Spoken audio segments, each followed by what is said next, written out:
जय हिंद जय बिहार। आज बहुत ही महत्वपूर्ण निबंध दे रहे हैं छात्र और अनुशासन, जो जीवन के हर पहलू यानी हर क्षेत्र में अति आवश्यक है। अनुशासन के बिना तो जिंदगी की कल्पना भी नहीं की जा सकती है। यदि हम अनुशासनहीन हो घर में, परिवार में, देश में और अपनी मनमानी कर ले, बिना नियम कानून के चलें, तो विनाश निश्चित है। ठीक जिस तरह से रावण के पास ज्ञान रहते हुए भी अनुशासनहीनता, चरित्रहीनता आ गया और पूर्णतः सर्वनाश हो गया। इसलिए अनुशासन एक ऐसी औषधि है जो जीवन को स्वस्थ, मस्तिष्क को साफ और देश के विकास में पूर्ण रूप से सहायक होता है। देखते हैं छात्र और अनुशासन। पहले भूमिका।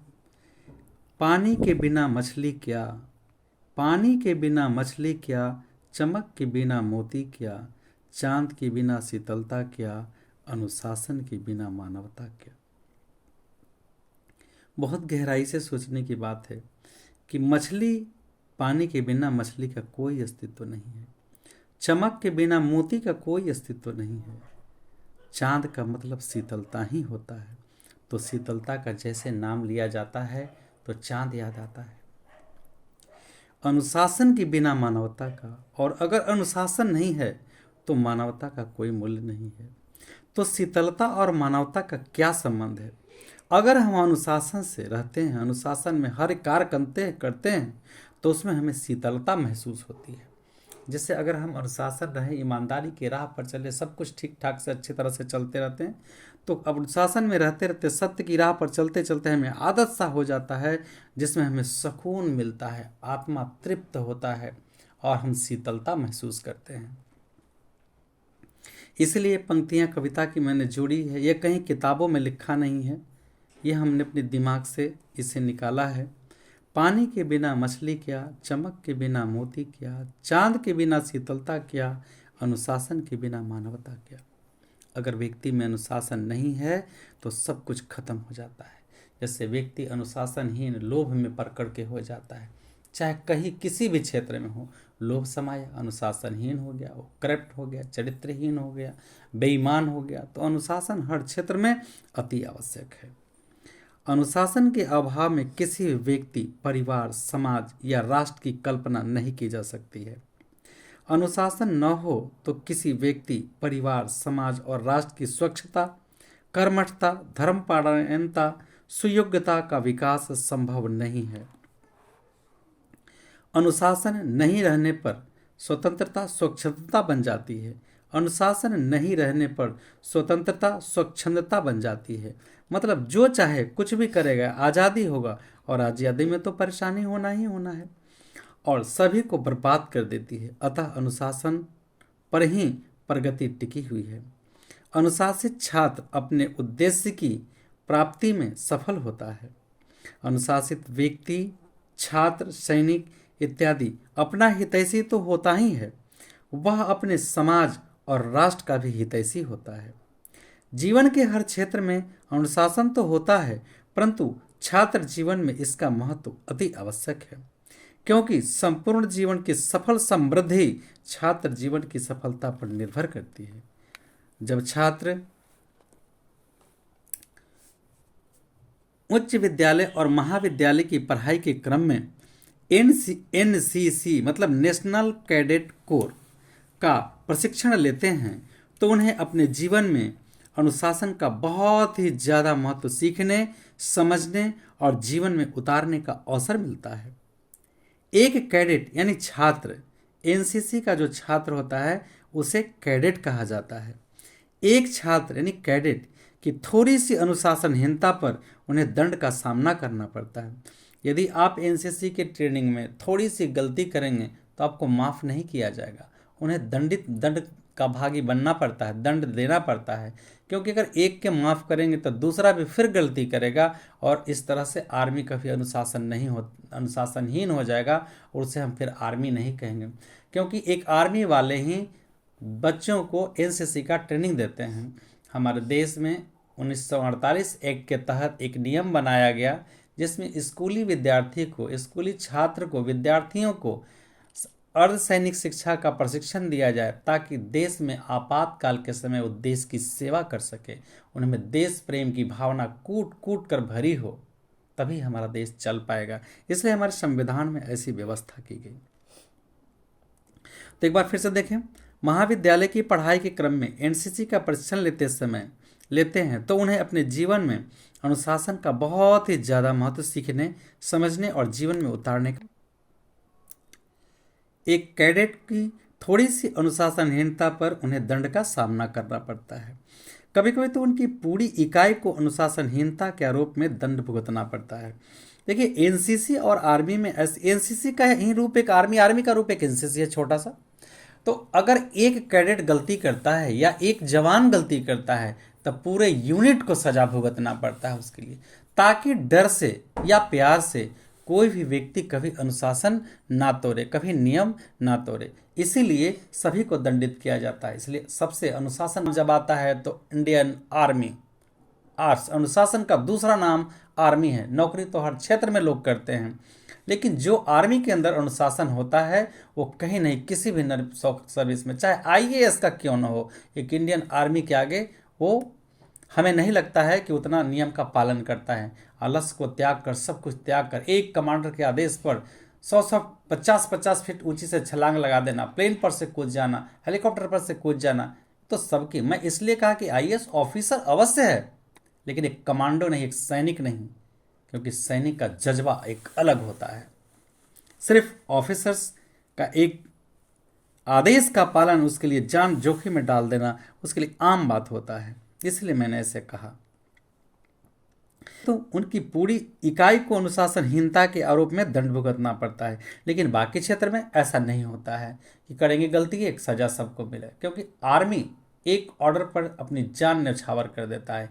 इसलिए सभी को तत्पर रहने के लिए एक पूरी तरह शासन के अंतर्गत रखा जाता है। उसके लिए एक अलग कोर्ट भी होता है और उसी में उसका न्याय होता है। उसका आपराधिक मुकदमा हो या किसी प्रकार का, उसका मुकदमा बस अपना ही न्यायालय में चलाया जाता है, जिसको क्या कहते हैं, मार्शल लॉ या कोर्ट मार्शल कहा जाता है। और ऐसे छात्र के जीवन में जो एनसीसी की ट्रेनिंग खास करके ले लेते हैं, उनके जीवन में कूट कूट करके अनुशासन भर जाता है। नौकरी तो सभी करते हैं, पर पूर्ण अनुशासित रहने के कारण आर्मी वालों को जवान कहा जाता है, आर्मी वालों को आर्मी का जवान कहा जाता है। अतः यह आवश्यक है कि छात्रों को पहले से ही अनुशासन के प्रति जागृत किया जाए। अनुशासन का महत्व। अनुशासन राष्ट्र की प्राण है। जिस प्रकार आग से तप्त कर पीतल भी सोना दिखता है, जिस प्रकार आग में तप कर पीतल भी सोना दिखने लगता, सोना जैसा दिखने लगता है, ठीक उसी प्रकार अनुशासन की अग्नि में तप कर समाज, देश या राष्ट्र के लिए प्रतिभाशाली और योग्य बन जाता है। गांधी जी के अनुसार आत्मसंयम, अनुशासन और बलिदान के बिना राहत या मुक्ति की आशा नहीं की जा सकती है। अनुशासनहीन बलिदान से भी काम नहीं चलेगा। जरा देखिए, गांधी जी की इन पंक्तियों पर नजर डालें। अनुशासनहीन बलिदान से भी काम नहीं चलेगा। उनका कहना है कि अनुशासन के विरुद्ध चल के अगर कोई बलिदान देता है देश के लिए, समाज के लिए, परिवार के लिए, तो व्यर्थ है, बिल्कुल व्यर्थ है। तो उसे अनुशासन में रहकर ही अपनी जान जोखिम में डालनी चाहिए, ऐसा गांधी जी ने कहा। अर्थात त्याग, बलिदान और समर्पण में भी अनुशासन की आवश्यकता है। त्याग कर रहे हैं, बलिदान है, समर्पण है, तो लेकिन अनुशासन के अंदर होना बहुत जरूरी है। अनुशासन सर्वोच्च नैतिकता है।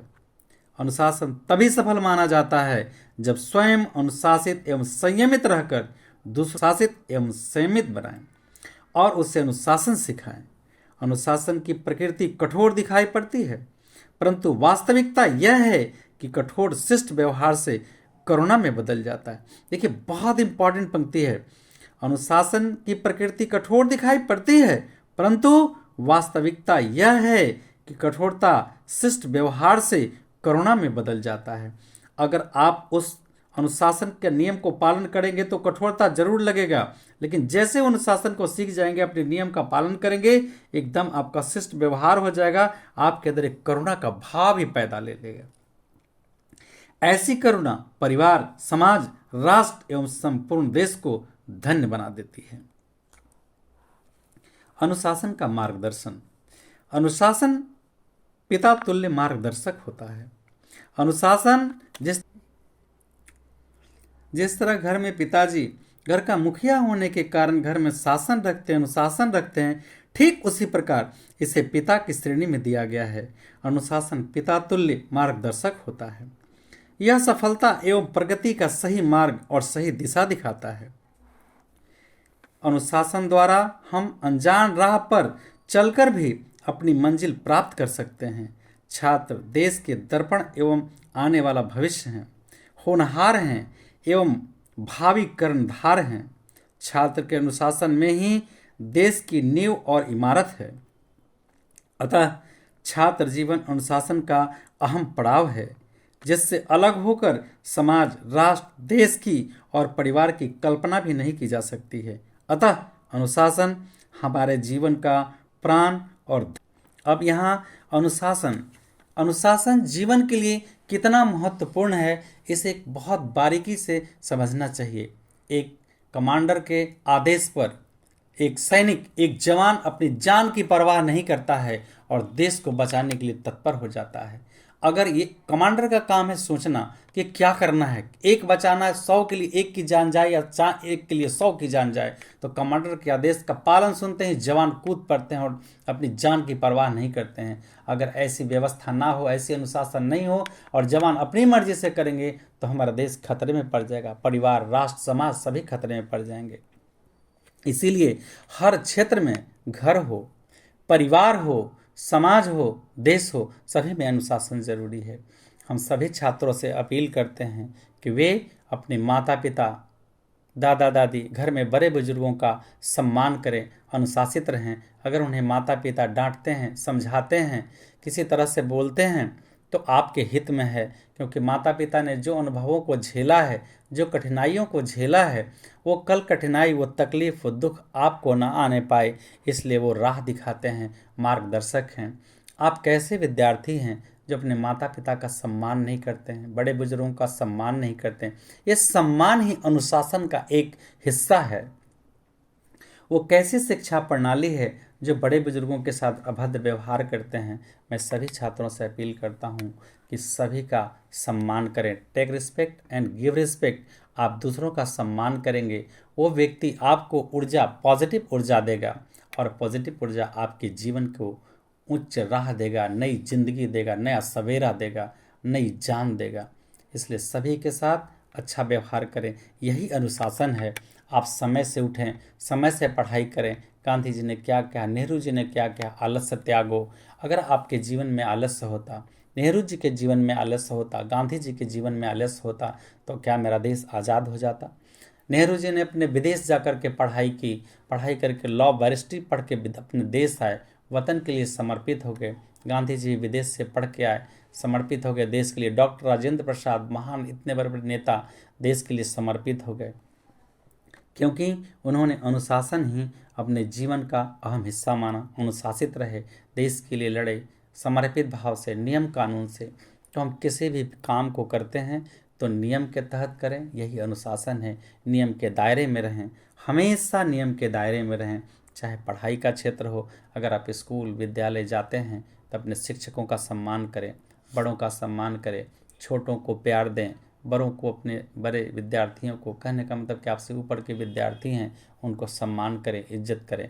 आप अपने से ऊपर वाले सीनियर को सम्मान करेंगे तो आपसे छोटे वाले आपको सम्मान करेंगे, और ये नींव एक दिन सिलसिला चल पड़ेगा, चल पड़ेगा, चल पड़ेगा। अपने अंदर ईमानदारी का भाव रखें। एक बात हमेशा ध्यान रखें कि ये दुनिया वाले, हम अपनी क्या बात करें, मैं अपनी बात करता हूँ और दुनिया वालों के साथ साथ एक नज़रिए में देखें। आए हैं पुराने में, आए हैं पुराने कपड़े में, जाएंगे लिपट कर नए में, और क्या चाहिए ये शरीर, सब कुछ मेरा तन मन और धन वतन के लिए समर्पित। जय हिंद, जय बिहार।